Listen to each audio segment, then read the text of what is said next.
Hi friends, എൻ്റെ പേര് ജിതൻ. നമ്മളിന്ന് പഠിക്കുന്നത് ഇന്ത്യൻ ജോഗ്രഫിയിലെ വളരെ പ്രധാനപ്പെട്ട ഏരിയയായ നദികളിലുള്ള ഒരു നദി, സിന്ധു നദി. സിന്ധു നമ്മുടെ ഹിമാലയ നദികളിലെ ഏറ്റവും നീളം കൂടിയ നദിയാണിത് സിന്ധു. അത് ഉത്ഭവിക്കുന്നത് ചൈനയിൽ നിന്നാണ്. ചൈനയിലെ ടിബറ്റിലെ മാനസ സരോവർ തടാകത്തിൻ്റെ ഭാഗത്തുള്ള ബോഗാർചു ഗ്ലേസിയർ. ഇത് രാജ്യം ചൈന, ഭൂപ്രദേശം ചോദിച്ചാലോ ടിബറ്റാണ്. ടിബറ്റ് എന്ന് പറയുമ്പോഴത്തേക്കും അതൊരു ഭൂപ്രദേശമായിട്ടാണ് പറയുന്നത്. എക്സാമിന് കൂടുതലും കാണുന്നത് അല്ലെങ്കിൽ നമ്മളെപ്പോഴും പഠിക്കേണ്ട ഒന്നാണ് ടിബറ്റിലെ മാനസ സരോവർ തടാകത്തിലെ ബോഗാർചു ഗ്ലേസിയർ. ടിബറ്റ് എന്ന് പറയുന്ന പ്രദേശത്ത് ഒരു പർവ്വതമുണ്ട്, കൈലാസ പർവ്വതം. അതിൻ്റെ താഴ്വരയിൽ ഒരു തടാകമുണ്ട്, മാനസ സരോവർ തടാകം. അതിലൊരുപാട് ഗ്ലേസിയറുകൾ. ഗ്ലേസിയർ എന്ന് പറഞ്ഞാൽ ചലിക്കുന്ന മഞ്ഞുപാളി. ഉദാഹരണം, നമ്മുടെ പണ്ട് സ്കൂൾ ക്ലാസ്സുകളിലേക്ക് നമ്മൾ പഠിക്കുന്ന പ്രായത്തിലെ നമുക്കറിയാം, ഈ കാർട്ടൂൺ കാണുമ്പോൾ മറ്റേ ഐസ് ക്യൂബുള്ള കുറേ വെള്ളത്തിൽ പൊങ്ങിക്കിടക്കുന്നതാണ് മഞ്ഞുപാളികൾ, അല്ലെങ്കിൽ ടൈറ്റാനിക് ചെന്നിടിച്ചതുപോലെയുള്ള മഞ്ഞുമല. ഇതിനെല്ലാത്തിനും നമ്മൾ ഗ്ലേസിയർ അല്ലെങ്കിൽ ഹിമാനി എന്നാണ് പറയാറുള്ളത്. ഹിമാനികൾ. ഓക്കെ, അപ്പോൾ ഇതുപോലുള്ള ഗ്ലേസിയർ എന്ന് ഉത്ഭവിക്കുന്നതാണ് സിന്ധു. അപ്പോൾ ആ ഗ്ലേസിയറിൻ്റെ പേരാണ് ബോഗാർചു ഗ്ലേസിയർ. ഏതാണ്? ബോഗാർചു ഗ്ലേസിയർ. ബോഗാർചു ഗ്ലേസിയർ ടിബറ്റിലെ മാനസ സരോവർ തടാകത്തിലെ ബോഗാർചു ഗ്ലേസിയർ എന്ന് ഉത്ഭവിക്കുന്ന നദിയാണ് സിന്ധു. അപ്പോൾ ഈ ബോഗാർചു ഗ്ലേസിയർ എന്ന് ഉത്ഭവിച്ചിട്ട് നേരെ ഇത് ഇന്ത്യ, പാകിസ്ഥാൻ, നേരെ ഏത് കടലായിരിക്കും? അറബിക്കടലിലേക്കാണ് ഇത് പതിക്കുക. ഏത് കടലിലാണ്? അറബിക്കടൽ. അപ്പോൾ ഉത്ഭവിക്കുന്ന രാജ്യം ചോദിച്ചാൽ ചൈന. അത് കഴിഞ്ഞെത്തുന്ന എവിടെയാണ്? ഇന്ത്യ. പിന്നെ എത്തുന്ന എവിടെയാണ്? പാകിസ്ഥാൻ. അങ്ങനെ ആകെ 2880 കിലോമീറ്ററാണ് ഇതിൻ്റെ നീളം. 2880 കിലോമീറ്റർ, അല്ല എങ്കിൽ 3200. ഇത് രണ്ടും തമ്മിലുള്ള വ്യത്യാസം അവസാനം പറയാം, ഓർമ്മിച്ചിരിക്കുക. രണ്ടളവ് നമുക്ക് ആവശ്യമുണ്ട്. 2880 കിലോമീറ്ററാണ് സിന്ധുവിൻ്റെ ആകെ നീളം. ഒഴുകുന്ന രാജ്യങ്ങളായിക്കോട്ടെ ഏതൊക്കെയാണ്? China, India, Pakistan. ഏറ്റവും അവസാനം പതിക്കുന്നതാണെങ്കിലോ അറബിക്കടൽ. എന്നാൽ ഒഴുകുന്ന കേന്ദ്രഭരണ പ്രദേശം, ഇന്ത്യയിൽ ഒഴുകുന്ന കേന്ദ്രഭരണ പ്രദേശം ലഡാക്കാണ്. ഏക കേന്ദ്രഭരണ പ്രദേശം ചോദിച്ചാൽ ലഡാക്കാണ്. പക്ഷേ ജമ്മു കൂടെ ജസ്റ്റ് ഒന്ന് ടച്ച് ചെയ്യുന്നുണ്ട്. പക്ഷേ ഏക കേന്ദ്രഭരണ പ്രദേശം ചോദിച്ചു കഴിഞ്ഞാൽ ലഡാക്കാണ്. അത് ഏകദേശം നമുക്ക് 709 കിലോമീറ്ററാണ് ഇന്ത്യയിലൂടെ ഒഴുകുന്നത്. ക്ലിയർ ആണല്ലോ? അപ്പോൾ ആകെ ഒഴുകുന്നത് 2880 കിലോമീറ്റർ ആണെങ്കിലും ഇന്ത്യയിലൂടെ ഒഴുകുന്നത് 709 കിലോമീറ്ററാണ്. ഒഴുകുന്നത് കേന്ദ്രഭരണ പ്രദേശം ലഡാക്ക്. അപ്പോൾ ഒഴുകുന്ന പട്ടണം ചോദിച്ചാലോ ലേ പട്ടണത്തെ ചുറ്റി ഒഴുകുകയാണ് ചെയ്യുക. ഓക്കെ, ലേ പട്ടണത്തെ ചുറ്റി ഒഴുകുന്നതാണ് ഇത് സിന്ധു.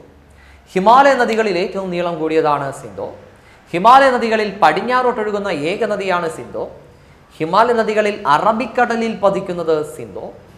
ഇന്ത്യൻ ഉപഭൂഖണ്ഡത്തിലെ സബ് കോണ്ടിനെൻ്റൽ ഇന്ത്യ, അതായത് ഇന്ത്യയുടെ ഈ മുകളിലുള്ള അയൽ രാജ്യങ്ങളെല്ലാം ഉൾപ്പെടുത്തിയുള്ള ഇന്ത്യൻ ഉപഭൂഖണ്ഡത്തിലെ ഏറ്റവും നീളം കൂടിയ നദി ചോദിച്ചു കഴിഞ്ഞാൽ, അല്ലെങ്കിൽ ഏറ്റവും നീളം കൂടിയ പടിഞ്ഞാറോട്ടൊഴുകുന്ന നദി ചോദിച്ചു കഴിഞ്ഞാലും ഇതാണ് സിന്ധു. 3 ക്വസ്റ്റ്യൻസ് ആണ് ആദ്യം പറയുന്നത്. ഹിമാലയ നദികളിൽ ഏറ്റവും നീളം കൂടിയത്, അറബിക്കടലിൽ പതിക്കുന്ന ഏറ്റവും നീളം കൂടിയത്, അതുപോലെ തന്നെ ഇന്ത്യയുടെ ഏറ്റവും പടിഞ്ഞാറായി ഒഴുകുന്നത് ചോദിച്ചു കഴിഞ്ഞാലും സിന്ധു തന്നെയാണ്. ഏറ്റവും പടിഞ്ഞാറായി ഒഴുകുന്നത് സിന്ധു. ഇന്ത്യൻ ഉപഭൂഖണ്ഡത്തിലെ ഏറ്റവും നീളം കൂടിയ പടിഞ്ഞാറോട്ട് ഒഴുകുന്നതും ഏത് തന്നെയാണ്? സിന്ധു. സിന്ധു അടുത്ത് ഒഴുകിയ രാജ്യം ചോദിച്ചു കഴിഞ്ഞാൽ പാകിസ്ഥാനിലോട്ടാണ് പോയത്. ഇന്ത്യ കഴിഞ്ഞിട്ട് ഒഴുകിയത് പാകിസ്ഥാനാണ്. അതുകൊണ്ട് പാകിസ്ഥാൻ്റെ ജീവരേഖ, പാകിസ്ഥാൻ്റെ ദേശീയ നദി, പാകിസ്ഥാൻ്റെ നീളം കൂടിയ നദി. ഒന്നുകൂടെ ഏതൊക്കെയാണ്? പാകിസ്ഥാൻ്റെ ജീവരേഖ, പാകിസ്ഥാൻ്റെ ദേശീയ നദി, പാകിസ്ഥാൻ്റെ നീളം കൂടിയ നദി. കാരണം ഇത് പാകിസ്ഥാനിലൂടെയാണ് ഏറ്റവും അധികം നീളം ഒഴുകുന്നത്. ഇന്ത്യയിലൂടെയല്ല. ഏറ്റവും കൂടുതൽ നീളം ഒഴുകുന്നത് ഏതുവഴിയാണ്? പാകിസ്ഥാനിലൂടെയാണ്. ഇന്ത്യയിലൂടെ ഏറ്റവും കൂടുതൽ നീളം ഒഴുകിയത് ഗംഗയാണ്. അതുകൊണ്ട് നമ്മുടെ ദേശീയ നദി ഏതാണ്? ഗംഗ. നമ്മുടെ ദേശീയ നദി ഗംഗ. എന്നാൽ പാകിസ്ഥാനിലൂടെ ഏറ്റവും കൂടുതൽ നീളം ഒഴുകിയതുകൊണ്ട് പാകിസ്ഥാൻ്റെ ജീവരേഖ ചോദിച്ചാൽ ഏതാണ്? സിന്ധുവാണ്. പാകിസ്ഥാൻ്റെ നീളം കൂടിയത് സിന്ധു, പാകിസ്ഥാൻ്റെ ജീവരേഖയും സിന്ധുവാണ്.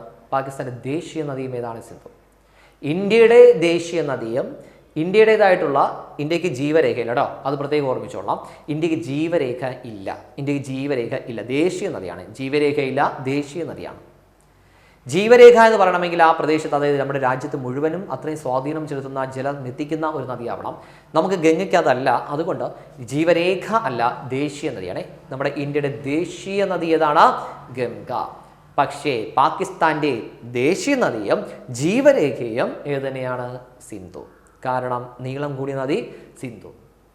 ഇന്ത്യയിൽ നീളം കൂടിയത് ഗംഗയാണ്, പക്ഷേ ജീവരേഖ ഇല്ല. ദേശീയ നദിയാണ് ഏത്? ഗംഗ ഇന്ത്യയിൽ. പാകിസ്ഥാൻ്റെ നീളം കൂടിയതും ദേശീയ നദിയും ജീവരേഖയും ഏതാണ്? സിന്ധു.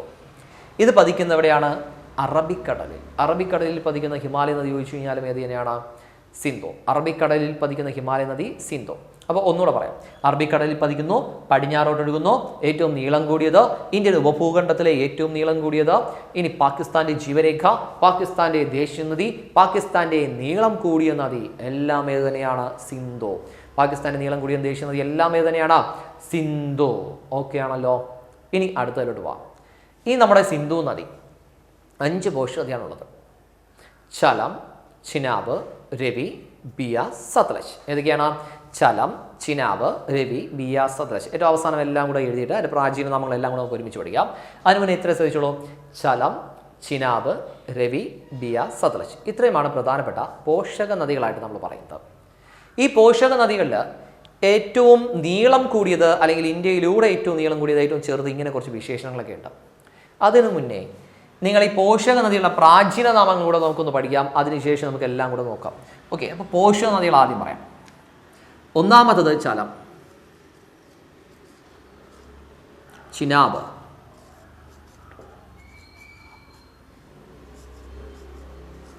രവി,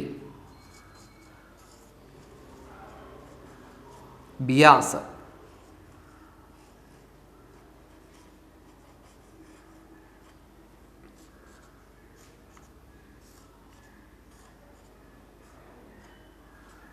ചലം, ചിനാബ്, രവി, ബിയാസ്, സത്ലജ്. ചലം, ചിനാബ്, രവി, ബിയാസ്, സത്ലജ്. ഇത്രയുമാണ് പ്രധാനപ്പെട്ട പോഷക നദികൾ. ഏറ്റവും പ്രധാനപ്പെട്ട പോഷക ഏതൊക്കെയായിരുന്നോ? ചലം, ചിനാബ്, രവി, ബിയാസ്, സത്ലജ്. അപ്പോൾ ഇതിൻ്റെ പ്രത്യേകത നോക്കാം. ഇതിലേറ്റവും നീളം കൂടി ചോദിച്ചു കഴിഞ്ഞാൽ ചലം, ചിനാബ്, രവി, ബിയാസ്, സത്ലജിൽ ഏറ്റവും നീളം കൂടിയത് ചിനാബാണ്. ഒന്നതാ പോകുന്നു ചലം, അടുത്തതാ ചിനാബ്, രവി, ബിയാസ്, സത്ലജ്. ഇങ്ങനെ പോകുന്നതാണ് സിന്ധുവിൻ്റെ പോഷക നദികൾ. ഈ പോഷക നദികളിൽ ഏറ്റവും നീളം കൂടിയത് ചോദിച്ചു കഴിഞ്ഞാൽ ചിനാബാണ്. ഏറ്റവും നീളം കൂടിയത് ചോദിച്ചു കഴിഞ്ഞാൽ ചിനാബാണ്. കാരണം ഇതിൻ്റെ ടോട്ടൽ ലെങ്ത് നോക്കിയാൽ ഇത് പാകിസ്ഥാനിലൂടെയൊക്കെ നല്ല രീതിയിൽ ഒഴുകുന്നുണ്ട്. അതുകൊണ്ട് ചിനാബാണ് ഏറ്റവും നീളം കൂടിയത്. പക്ഷേ ഇന്ത്യയിലൂടെ നീളം കൂടിയെന്ന് ചോദിച്ചു കഴിഞ്ഞാൽ അത് സത്ലജാണ്.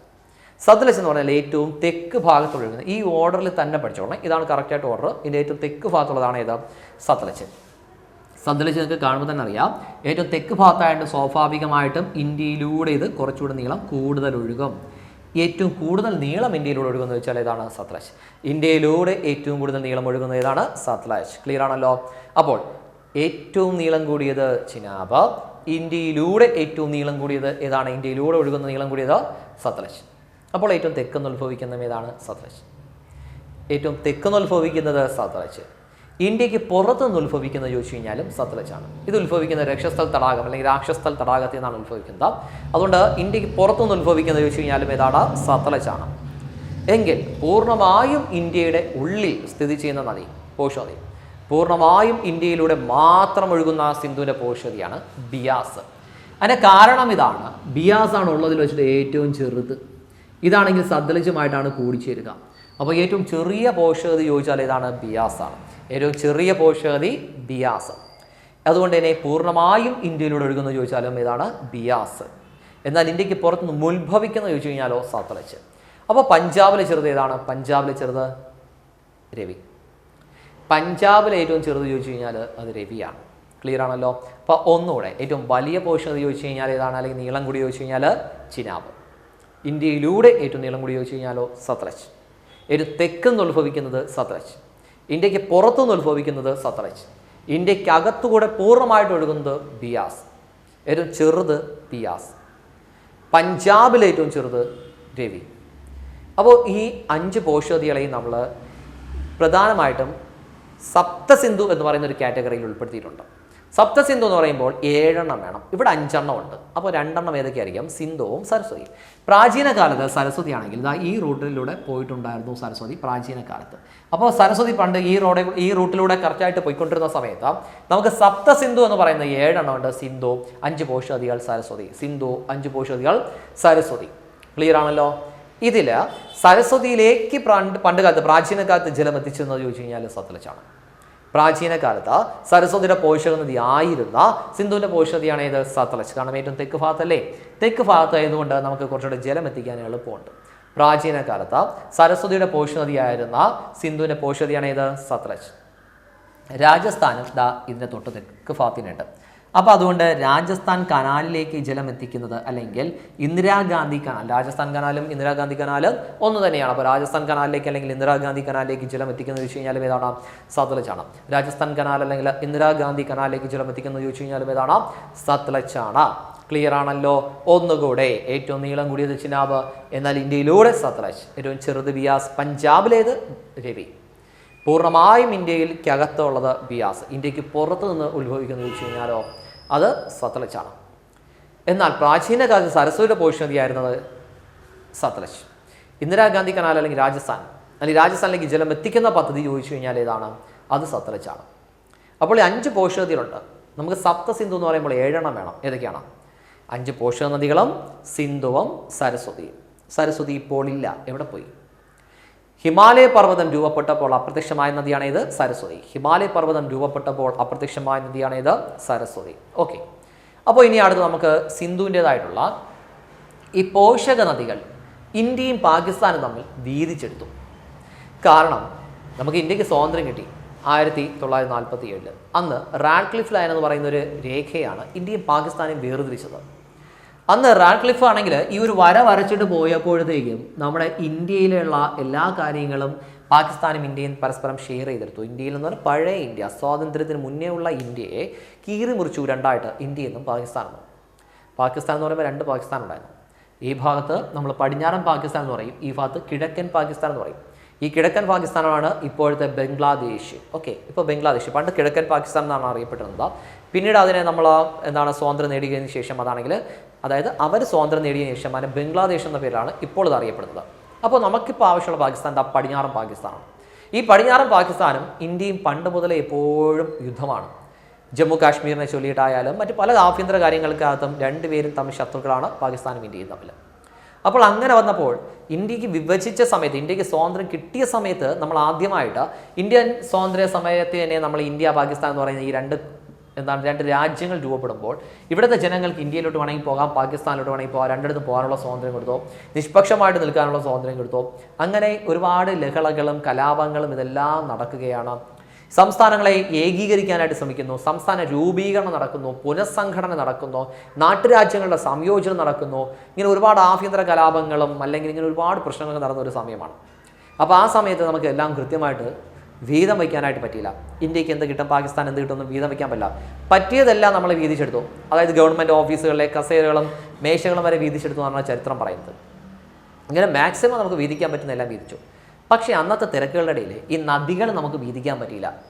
ഈ 6 നദികൾ, സരസ്വതി അന്ന് അപ്രത്യക്ഷമായിട്ടുണ്ട്, സരസ്വതി അപ്രത്യക്ഷമായിട്ട് സരസ്വതി ഇല്ല, ബാക്കി 6 നദികളെ നമ്മൾ വീതിക്കാനായിട്ട് നോക്കി. അത് 1960 സെപ്റ്റംബർ 19, 1960 സെപ്റ്റംബർ 19 തീയതിയാണെങ്കിൽ നമ്മൾ കറാച്ചിയിൽ വെച്ചിട്ട് 1960 സെപ്റ്റംബർ 19 കറാച്ചിയിൽ വെച്ചിട്ടാണ് ഒരു സമ്മേളനം വിളിച്ചു കൂട്ടുകയാണ് 2 രാജ്യങ്ങൾ തമ്മിൽ. ഏതൊക്കെയായിരിക്കും ആ രാജ്യങ്ങൾ? ഇന്ത്യയും പാകിസ്ഥാനും. ഇന്ത്യയും പാകിസ്ഥാനും എന്ന് പറയുന്ന ഈ 2 രാജ്യങ്ങളും ഒരു സമ്മേളനം എന്ന് പറയുമ്പോൾ ഒരു വലിയ സമ്മേളനം, ഒരു ഉടമ്പടി, ഒരു ഒത്തുചേരൽ. അപ്പോൾ ഇന്ത്യയുടെ ഭാഗത്ത് നിന്ന് ഒപ്പിടാൻ പോകുന്നത് അന്ന് ആരായിരിക്കും? 1960. അപ്പോൾ ആരായിരിക്കും? ജവഹർലാൽ നെഹ്റു. കാരണം 64 വരെ അദ്ദേഹം ഉണ്ടായിരുന്നു, 64 വരെ. അപ്പോൾ 60 ജവഹർലാൽ നെഹ്റുവാണ്. ഈ ജവഹർലാൽ നെഹ്റു പാകിസ്ഥാന്റെ ഭാഗത്തു നിന്ന് വന്നത് അയ്യൂബ് ഖാനുമാണ്. അയ്യൂബ് ഖാനും ഇവിടെ ജവഹർലാൽ നെഹ്റുവും രണ്ടുപേരും തമ്മിൽ നമ്മുടെ പാകിസ്ഥാനിലെ കറാച്ചി എന്ന് പറയുന്ന സ്ഥലത്ത് വെച്ചിട്ട് ഒന്ന് ഒത്തുകൂടുന്നു. അതിന് മധ്യസ്ഥത വഹിച്ചതാട്ടെ ലോകബാങ്ക്. ഈ ലോകബാങ്കിൻ്റെ മധ്യസ്ഥതയിൽ ജവഹർലാൽ നെഹ്റുവും അയ്യൂബ് ഖാനും രണ്ടുപേരും സമ്മേളിക്കുന്നു. രണ്ടുപേരും കൂടെയായിട്ട് ഒരു കരാർ ഒപ്പുവയ്ക്കുന്നു.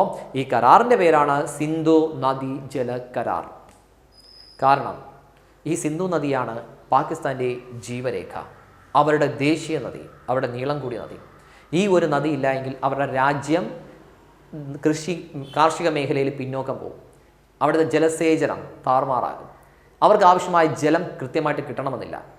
അപ്പോൾ ആ സമയത്ത് തന്നെ നമ്മൾ ഇന്ത്യയും പാകിസ്ഥാനും ഒക്കെ തമ്മിൽ അത്യാവശ്യം യുദ്ധങ്ങളോ അല്ലെങ്കിൽ അങ്ങനത്തെ രീതിയിലുള്ള ഒരു അത്ര സൗഹൃദപരമല്ലാത്ത രീതിയിലുള്ള ഒരു രാഷ്ട്രീയ ഇടപെടലാണ് ഉണ്ടായിരുന്നത്.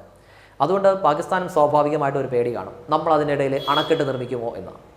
ഉദാഹരണത്തിന് ഈ കാണുന്ന പോഷക നദികളിൽ നാം ഒരു അണക്കെട്ട് നിർമ്മിച്ചു കഴിഞ്ഞാൽ നേരെ ആ അണക്കെട്ട് നിർമ്മിച്ചിട്ട് എല്ലാ നദികളെയും നമ്മുടെ ഇന്ത്യയിലൂടെ തന്നെ ഒഴുകിയാൽ പാകിസ്ഥാന് കൃത്യമായി ജലം കിട്ടാതെ പോകും.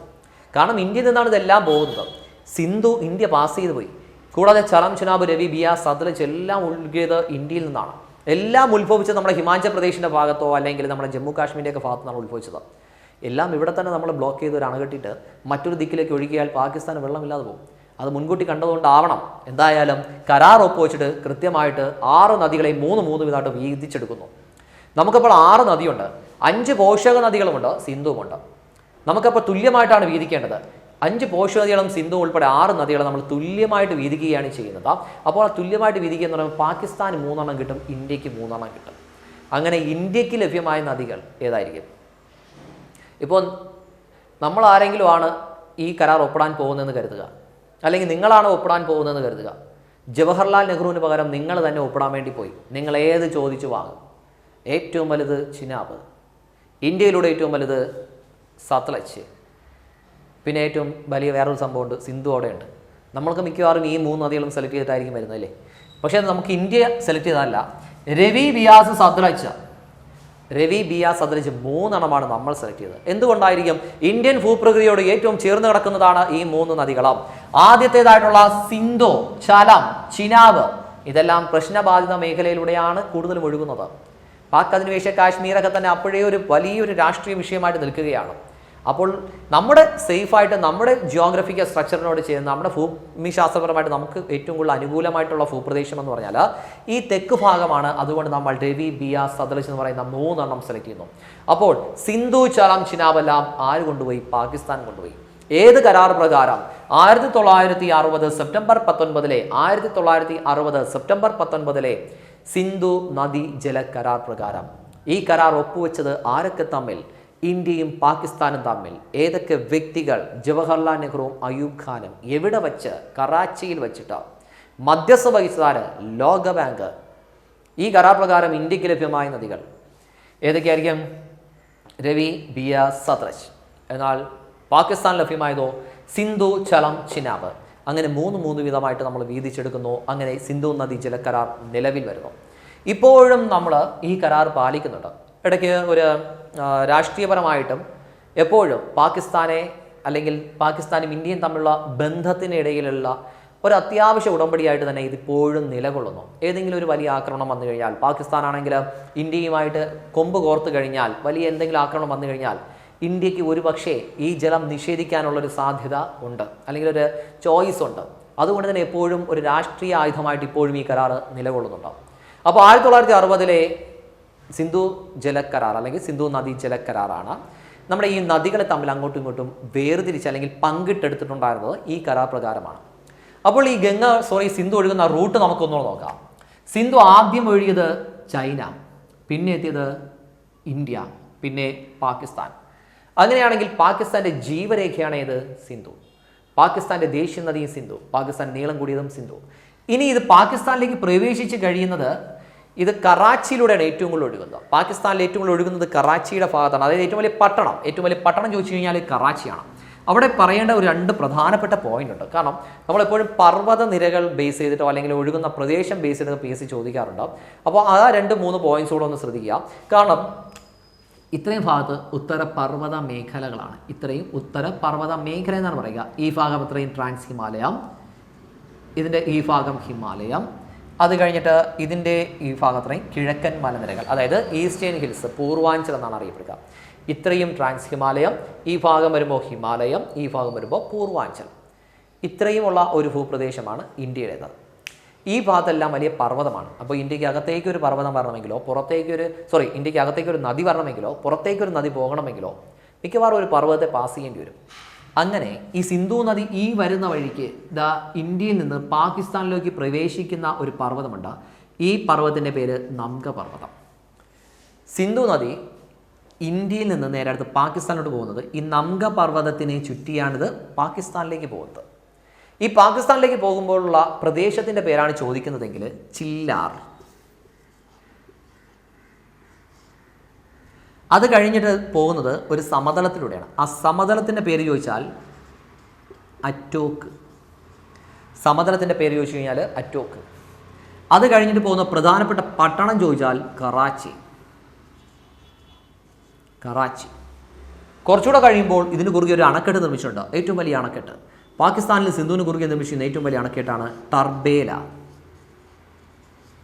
എല്ലാം കഴിഞ്ഞിട്ട് ഏറ്റവും അവസാനം പതിക്കുന്നത് എവിടെയെന്ന് ചോദിച്ചാൽ അറബിക്കടലിൽ പതിക്കുന്നു. ഏറ്റവും അവസാനം പതിക്കുന്നത് അറബിക്കടൽ.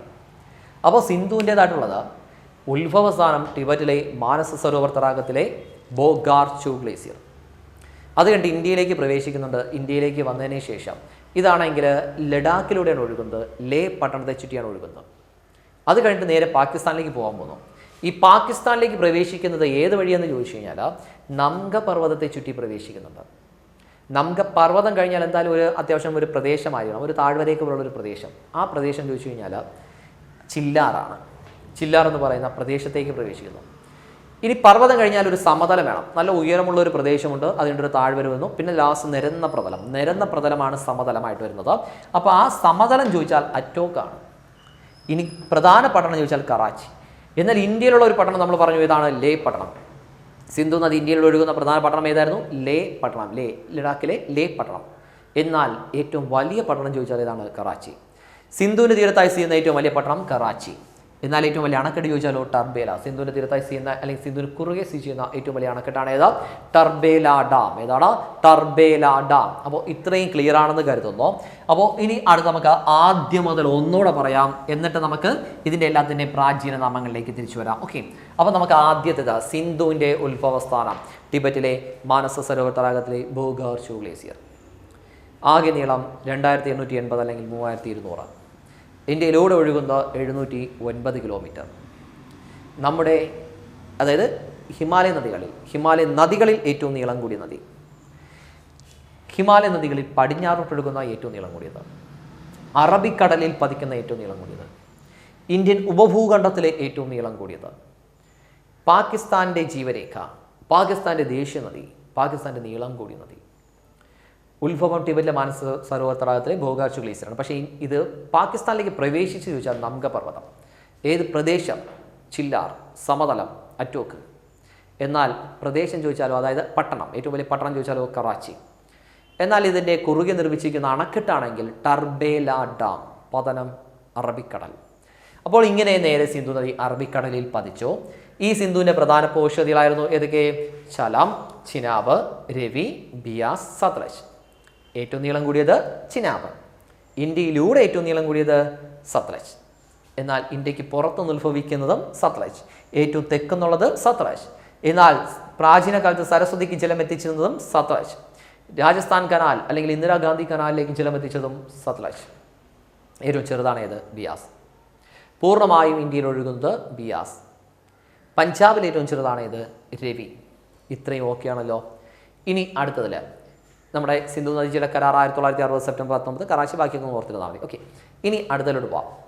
ഈ പറയുന്ന ഈ എല്ലാ പോഷക നദികൾക്കും കുറേ പ്രാചീന നാമങ്ങളും അണക്കെട്ടുകളും ഇതെല്ലാം ഉണ്ട്. അതിൽ ഓരോന്നായിട്ട് നോക്കാം. ഒന്നാമത്തത് അതിൻ്റെ പോഷകതകളാണ് പറയുന്നത്. ഒന്നാമത്തത് പോഷകതകളുടെ പ്രാചീന നാമം. പോഷകതകൾ ചലം, ചിനാബ്, രവി, ബിയാസ്, സത്ലജ്. അതിൻ്റെ പ്രാചീന നാമം ചലത്തിൻ്റെതാ വിതാസ്ത, ചിനാബ്,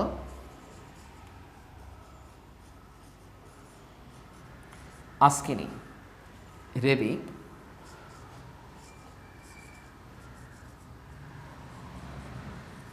പരുഷ്ണി, ബിയാസ്, വിപാസ, സത്ലജ്, ശതദ്രു. അപ്പോൾ ചലം, വിതാസ്ത, ചിനാബ്, അസ്കിനി, രവി, പരുഷ്ണി അല്ലെങ്കിൽ ഐരാവതി എന്നും അറിയപ്പെടുന്നുണ്ട്.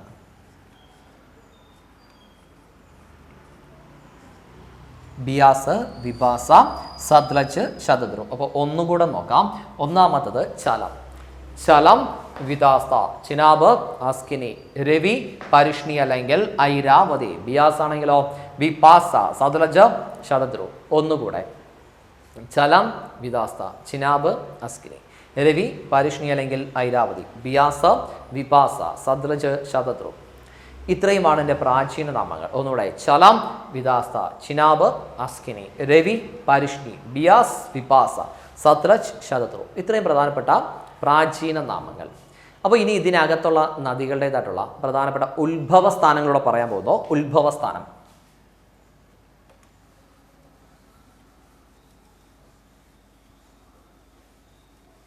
ഉത്ഭവസ്ഥാനത്തിൽ നമ്മൾ ഒന്നാമത്തത് ചലം നദി. ചലം നദി ഉത്ഭവിക്കുന്നത് ഇന്ത്യക്കകത്ത് തന്നെയാണ്. ഇന്ത്യക്കകത്തെന്ന് പറയുമ്പോൾ വെരുനാഗ് ഗ്ലേസിയർ, ജമ്മു കാശ്മീരിൻ്റെ ഭാഗത്താണ്. ജമ്മു കാശ്മീരിൻ്റെ ഭാഗത്ത് വെരുനാഗ് ഗ്ലേസിയർ. എന്നാൽ അടുത്തത് ചിനാബ്. ചിനാബ് എന്ന് പറഞ്ഞാൽ ബാരാലാച്ല.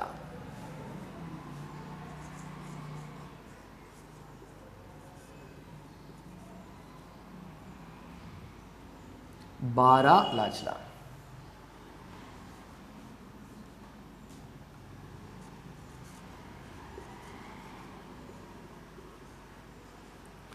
ഓക്കെ, അടുത്തത് രവി ആണെങ്കിൽ കുളു മലനിരകൾ. ഇതെല്ലാം ഹിമാചൽ പ്രദേശിൻ്റെ ഭാഗമാണ്. ആദ്യത്തത് ജമ്മു കാശ്മീർ, ബാക്കിയൊക്കെ ഹിമാചൽ പ്രദേശിൻ്റെ ഭാഗത്ത്. ബിയാസ് ആണെങ്കിൽ റോഹ്ടാങ് ചുരം.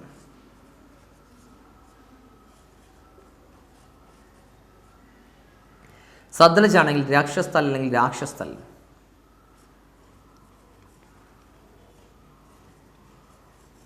രാക്ഷസ്ഥൽ തടാകമാണ്. റോഹ്ടാങ് ചുരം. കുളു മലനിരകൾ. ബാരാലാച്ലയും ചുരമാണ് വെരുനാഗ് ഗ്ലേസിയർ.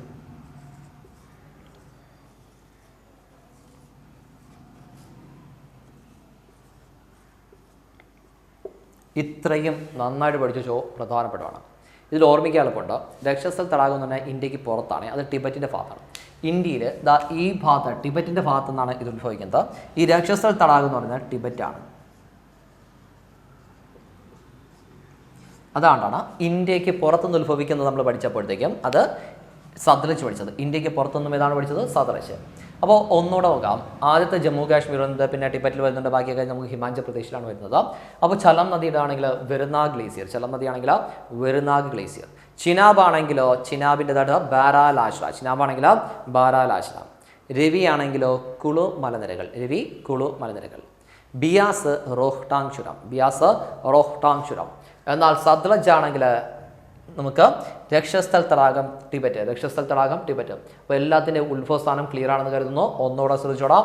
ചലം വെരുനാഗ് ഗ്ലേസിയർ, ചിനാബ് ബാരാലാച്ല, രവി കുളു മലനിരകൾ, ബിയാസ് റോഹ്ടാങ് ചുരം, സത്ലജ് രക്ഷസ്ഥൽ തടാകം, അത് ടിബറ്റിൻ്റെ ഭാഗമാണ്. അപ്പോൾ ഇത്രയും സ്ഥലങ്ങളിലൂടെയാണ് നമ്മുടെ അല്ലെങ്കിൽ ഉത്ഭവിക്കുന്നത്. അപ്പോൾ നമ്മൾ ആദ്യം എല്ലാത്തിൻ്റെയും പ്രാചീന നാമം പഠിച്ചു, പിന്നെ ഉത്ഭവസ്ഥാനം പഠിച്ചു.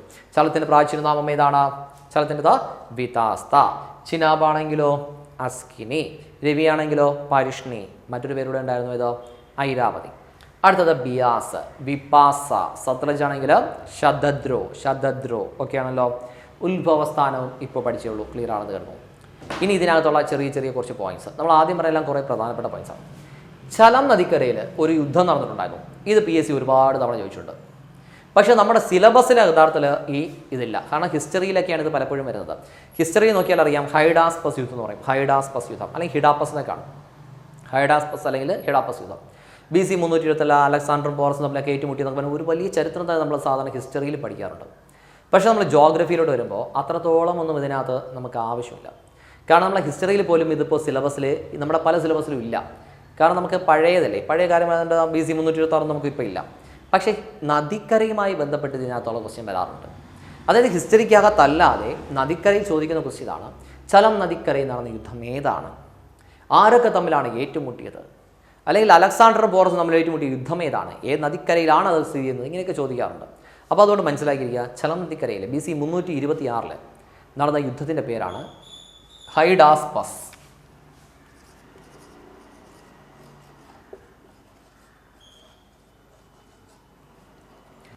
ഹൈഡാസ്പസ്. ഈ ഹൈഡാസ്പസിനെ ചില റാങ്ക് ഫയലിലോ ചിലയിടത്തൊക്കെ നമ്മൾ ഹിഡാപ്പസ് എന്നൂടെ കാണുന്നുണ്ട്. അത് പ്രൊണൗൺസ് ചെയ്യുമ്പോൾ ഉണ്ടാകുന്ന വ്യത്യാസമാണ്. ഹിഡാപ്പസ് എല്ലാം ഒന്നിനാണ്. ഹിഡാപ്പസ് അല്ലെങ്കിൽ ഹൈഡാസ്പസ്. BC 327 അലക്സാണ്ടറും പോറസും തമ്മിൽ ഏറ്റുമുട്ടുന്നു. അലക്സാണ്ടർ മാസിഡോണിയ. പോറസ് ഇവിടുത്തെ ആൾ തന്നെയാണ്. നമ്മൾ ചലം നദിക്കരയിലാണ് പോറസിൻ്റെ സാമ്രാജ്യം. സാമ്രാജ്യം എന്ന് പറയാനല്ല, ഒരു ചെറിയ നാട്ടുരാജ്യമാണ്. അപ്പോൾ എക്സാമിന് ചോദിക്കുന്ന രീതി ഇതാണ്: BC 326 ചലം നദിക്കരയിൽ ഏറ്റുമുട്ടിയത് ആരൊക്കെ തമ്മിലെന്ന് ചോദിച്ചു കഴിഞ്ഞാൽ അലക്സാണ്ടറും പോറസും തമ്മിൽ ഏറ്റുമുട്ടി. ഏത് നദിക്കരയിലെന്ന് ചോദിച്ചാൽ ചലം നദിക്കരയിൽ. എന്നാൽ ഏതാണ് യുദ്ധം എന്ന് ചോദിച്ചാൽ ഹൈഡാസ്പസ് യുദ്ധം. ഇനി പോറസ് എന്ന വാക്ക് ചിലപ്പോൾ കാണില്ല, കാരണം പോറസിൻ്റെ മറ്റൊരു പേരാണ് പുരുഷോത്തമൻ. അപ്പോൾ പുരുഷോത്തമനും അലക്സാണ്ടർ തമ്മിൽ ഏറ്റുമുട്ടിയെന്ന് ചോദിച്ചു കഴിഞ്ഞാലും ഇത് തന്നെയാണ് ഹൈഡാസ്പസ് യുദ്ധം തന്നെയാണ് ചലം നദിക്കരയിൽ. അപ്പോൾ അതത്ര ഒന്ന് ഓർത്ത് ചെയ്യുക, ആ യുദ്ധമാണ് ഏറ്റവും പ്രധാനപ്പെട്ടത്. ഇനി ഊളാർ തടാകത്തിലൂടെ ഒഴുകുന്നതാണ് ഏത്? ചലം. ചലം നദി ഊളാർ തടാകത്തിലൂടെ ഒഴുകും. നമ്മൾ ഊളാർ എന്ന് പറയുമ്പോൾ ശ്രദ്ധിക്കുക, പ്രത്യേകിച്ച് പുതിയ കുട്ടികൾ ഊളാർ എന്ന് എഴുതുന്നത് ഇതാണ് കേട്ടോ, ഊളാർ. പലപ്പോഴും നമ്മളിപ്പോൾ ഓഫ്ലൈൻ ക്ലാസ് ഒക്കെ എടുക്കുമ്പോഴത്തേക്കും ഊളാറിലെ കുട്ടികൾ ഏറ്റവും കൂടുതൽ എഴുതുന്നത് ഏതാണെന്ന് അറിയുമോ? പുതിയ കുട്ടികൾ എല്ലാവരും എഴുതുന്നത് ഇങ്ങനെ എഴുതാറുണ്ട്, ഊളാർ എന്ന്. ഓക്കെ, ഇത് തെറ്റാണ്, ഇതാണ് ഊളാർ. അപ്പോൾ ഊളാർ തടാകത്തിലൂടെ ഒഴുകുന്നത് ജമ്മു കാശ്മീരിൻ്റെ ഭാഗത്തെ ഊളാർ തടാകത്തിലൂടെ ഒഴുകുന്നത് ചോദിച്ചു കഴിഞ്ഞാൽ ഏതാണ്? ചലം നദി. ഹൈഡാസ്പസ് യുദ്ധം നടന്നതും ചലം നദിക്കരയിൽ. ഓക്കെ ആണല്ലോ. ചിനാബിൽ നമുക്ക് കൂടുതലും ആവശ്യമുള്ളതാണ് ചന്ദ്രഭാഗ എന്നീ നദികൾ കൂടിച്ചേർന്നാണ് ചിനാബ് എന്ന് പറയുന്ന നദി ഉത്ഭവിച്ചുള്ളത്. ചിനാബ് ഏതൊക്കെ നദികൾ ആണ് രൂപപ്പെടാൻ കാരണമെന്ന് ചോദിച്ചു കഴിഞ്ഞാൽ ചന്ദ്രഭാഗ എന്നീ നദികൾ കൂടിച്ചേർന്നാണ് ഏത്? ചിനാബ്, ചന്ദ്രഭാഗ. ഓക്കെ, ചിനാബാണെങ്കിൽ ചന്ദ്രഭാഗ. ചന്ദ്രഭാഗ നദികൾ കൂടിച്ചേർന്നാണ് ഏത്? ചിനാബ്. ചന്ദ്രഭാഗ നദികൾ കൂടിച്ചേർന്നാണ് ഏത്? ചിനാബ്. ഓക്കെ ആണല്ലോ. ഏറ്റവും കൂടുതൽ ക്വസ്റ്റ്യൻ ചോദിക്കാറുള്ളത് നമ്മുടെ രവിയിലാണ്. ലാഹോറിൻ്റെ നദി എന്നറിയപ്പെടുന്നത് ഏതാണ്? രവിയാണ്. ലാഹോറിൻ്റെ നദി എന്നറിയപ്പെടുന്നത് രവി. പഞ്ചാബിലെ ഏറ്റവും ചെറിയ നദിയും ഏത് തന്നെയായിരുന്നു? രവിയാണ്. പഞ്ചാബിലെ ഏറ്റവും ചെറിയ നദി രവിയാണ്. ലാഹോറിൻ്റെ നദി എന്നറിയപ്പെടുന്ന രവിയാണ്. ജഹാംഗീറിൻ്റെയും നൂർജഹാൻ്റെയും ശവകുടീരം സ്ഥിതി ചെയ്യുന്നത് രവിയുടെ തീരത്താണ്. ജഹാംഗീറിൻ്റെയും നൂർജഹാൻ്റെയും ശവകുടീരം സ്ഥിതി ചെയ്യുന്നത് രവിയുടെ തീരത്ത്. ജഹാംഗീറിൻ്റെയും നൂർജഹാൻ്റെയും ശവകുടീരം സ്ഥിതി ചെയ്യുന്നത് രവിയുടെ തീരത്താണ് സ്ഥിതി ചെയ്യുന്നത്. ഓക്കെ, അപ്പോൾ അങ്ങനെയാണ് എങ്കിൽ നമ്മുടെ ഈ രവിയുടേതായിട്ടുള്ള തീരത്ത് പണ്ട് ഒരു സിന്ധു നദീതട സംസ്കാരത്തിൻ്റെ ഭാഗമായിട്ടുള്ള ഒരു സംഭവം ഉണ്ടായിരുന്നു. സിന്ധു നദീതട സംസ്കാരം എന്ന് പറഞ്ഞാൽ എല്ലായിടത്തും കൂടെ വ്യാപിച്ചെടുക്കുന്ന ഒന്നാണ്. അതിൽ ഹാരപ്പൻ സംസ്കാരം ഉണ്ടായിരുന്നത് രവിയുടെ തീരത്താണ്. ഹാരപ്പൻ സംസ്കാരം രവിയുടെ തീരത്താണ്, മാറിപ്പോരുത്. ഹാരപ്പൻ സംസ്കാരം ഉണ്ടായിരുന്നത് രവിയുടെ തീരത്താണ്. പക്ഷേ മോഹൻജദാരോ ചോദിച്ചാലോ അത് സിന്ധുവിൻ്റെ തീരത്താണ്. ഹാരപ്പൻ സംസ്കാരം ഉണ്ടായിരുന്നത് രവിയുടെ തീരത്താണ്, മോഹൻജദാരോ ഉണ്ടായിരുന്നത് സിന്ധുവിൻ്റെ തീരത്താണ്. നമുക്കറിയാം ഹാരപ്പൻ, മോഹൻജദാരോ, കാലി ബംഗാൾ എന്നൊക്കെ പറഞ്ഞ ഒരുപാട് സംഭവങ്ങളൊക്കെ അതിനകത്ത് ഉണ്ടായിരുന്നു, ലോത്തലൊക്കെ ഉണ്ടായിരുന്നു. അപ്പോൾ ഇതെല്ലാം സിന്ധു നദീതട സൈറ്റുകളാണ് ഓരോ സ്ഥലത്തായിട്ട്. അല്ലെങ്കിൽ ഹാരപ്പ സ്ഥിതി ചെയ്യുന്നത് രവിയുടെ തീരത്താണ്, മോഹൻജദാരോ സ്ഥിതി ചെയ്യുന്നത് സിന്ധുവിൻ്റെ തീരത്താണ്. പഞ്ചാബിലെ ഏറ്റവും ചെറുത് ഇതാണ്.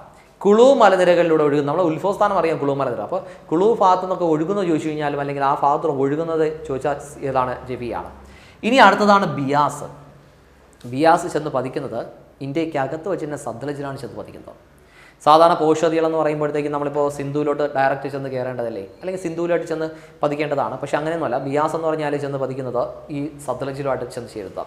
കാരണം ബിയാസ് ഇന്ത്യക്ക് പുറത്ത് പോകുന്നില്ല, ബിയാസ് ഇന്ത്യക്ക് അകത്തൂടെയാണ് ഒഴുകുന്നത്. ഇന്ത്യക്ക് അകത്തൂടെ തന്നെ നമ്മുടെ സത്ലജിൽ വന്ന് ചേരുന്നതാണ് ഇത് ബിയാസ് എന്ന് പറയുന്ന നദി. ഓക്കെ, അപ്പോൾ ഇത്രയുമാണ് പ്രധാനമായിട്ടുള്ളത്. പിന്നെ സത്ലജിൻ്റെ പ്രത്യേകത നേരത്തെ പറഞ്ഞിട്ടുണ്ടായിരുന്നു. നമ്മുടെ സരസ്വതിയുടെ പോഷതിയായിരുന്നതാണ് സത്ലജ് രാജസ്ഥാൻ കനാലിലേക്ക് ജലം എത്തിക്കുന്നത്. പിന്നെ അത് ഏറ്റവും തെക്ക് ഭാഗത്തുള്ള ഇതെല്ലാം സത്ലജാണ്. അപ്പോൾ ഈ ഒരു സെക്ഷൻ കൂടെ ശ്രദ്ധിക്കുക. ഒന്ന് ഹൈഡാസ്പസ് യുദ്ധം, ഊളാർ തടാകം, ചന്ദ്രഭാഗ നദികൾ കൂടിച്ചെന്നാണ് ചിനാബ. ഹാരപ്പൻ സംസ്കാരം, പിന്നെ അതുപോലെ പഞ്ചാബിലെ ഏറ്റവും ചെറിയ നദി എന്നറിയപ്പെടുന്നത് രവിയാണ്. ലാഹോർ നദി ജഹാംഗീറിൻ്റെയും നൂർജഹാൻ്റെയും ശവകുടീരം. അങ്ങനെയാണെങ്കിൽ മുംതാസിൻ്റെ ശവകുടീരം ഏതായിരിക്കും? മുംതാസിൻ്റെ ശവകുടീരം ഏത് നദിയുടെ തീരത്താണ്? അത് താജ്മഹലാണ് അല്ലേ. അപ്പോൾ അത് ഏത് നദിയായിരിക്കും? അത് യമുന നദിയിലാണ്. അപ്പോൾ താജ്മഹൽ സ്ഥിതി ചെയ്യുന്നത് ചോദിച്ചു കഴിഞ്ഞാൽ യമുന നദിയുടെ തീരത്താണ്. അതാണെങ്കിൽ മുംതാസിൻ്റെ ശവകുടീരം എന്നാണ് ചോദിക്കുന്നത്. കൂടുതൽ എക്സാം ചോദിക്കുന്നത് മുംതാസിൻ്റെ ശവകുടീരം അല്ലെങ്കിൽ യമുന തീരത്തായി സ്ഥിതി ചെയ്യുന്ന ശവകുടീരം. ശവകുടീരം എന്ന് കേൾക്കുമ്പോൾ നമുക്ക് പെട്ടെന്ന് താജ്മഹൽ എന്ന് ഓർമ്മ വരാറില്ല. അവിടെ ഓർമ്മിക്കുക, നമ്മുടെ ഷാജഹാൻ്റെയും അല്ലെങ്കിൽ മുംതാസിൻ്റെയും ശവകുടീരം സ്ഥിതി ചെയ്യുന്നത് യമുന തീരത്താണ്. ജഹാംഗീറിൻ്റെയും നൂർജഹാൻ്റെയും സ്ഥിതി ചെയ്യുന്നത് രവിയുടെ തീരത്താണ്. അടുത്തതായിട്ട് ബിയാസ് ഇന്ത്യക്കകത്തൂടെ ഒഴുകുന്നതാണ്. ഇത് നേരെ വന്നിട്ട് സത്ലജിലാണ് പതിച്ചത്. സത്ലജിലാണെങ്കിൽ പ്രാചീനകാലത്ത് സരസ്വതിയുടെ പോഷതിയായിരുന്നു. പിന്നെ രാജസ്ഥാൻ കനാലിലേക്ക് ജലമെത്തിക്കുന്നു, ഏറ്റവും തെക്കുന്നുള്ള പോഷതി, അങ്ങനെയുള്ള കാര്യങ്ങൾ ഓർമ്മിക്കുക. ഇനി ഇതിൻ്റെ എല്ലാത്തിൻ്റെയും അണക്കെട്ടുകളിലോട്ടാണ് പോകുന്നത്. അണക്കെട്ടുകൾ, പ്രധാനപ്പെട്ട അണക്കെട്ടുകൾ. ഓക്കെ,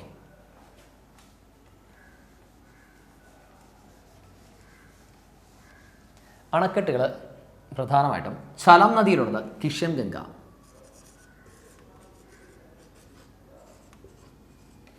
കിഷൻ ഗംഗ അണക്കെട്ട്. ഇനി ഒരു പവർ പ്രോജക്റ്റ് ഉണ്ട്, ഉറി പവർ പ്രോജക്റ്റ്.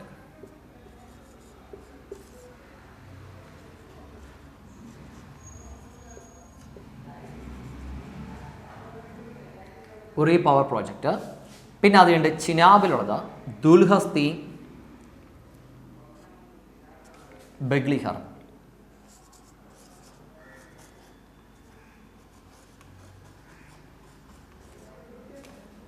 ബഗ്ലിഹർ.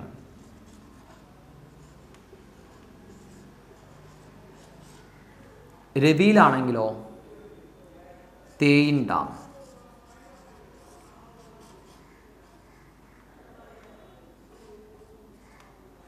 തേയിൻ ഡാമിൻ്റെ മറ്റൊരു പേര് അല്ലെങ്കിൽ ഇപ്പോഴത്തെ പേരാണ് രഞ്ജിത് സാഗർ.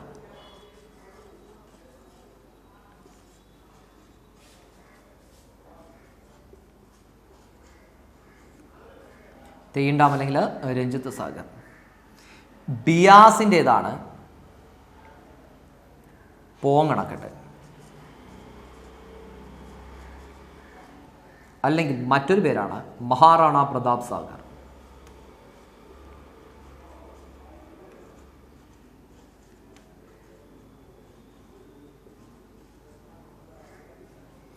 അടുത്തത് സത്ലജ്. സത്ലജ് ഏറ്റവും പ്രധാനപ്പെട്ടതാണ്, നിങ്ങൾക്ക് എല്ലാവർക്കും അറിയാമായിരിക്കും സത്ലജ് ഏതായിരിക്കും.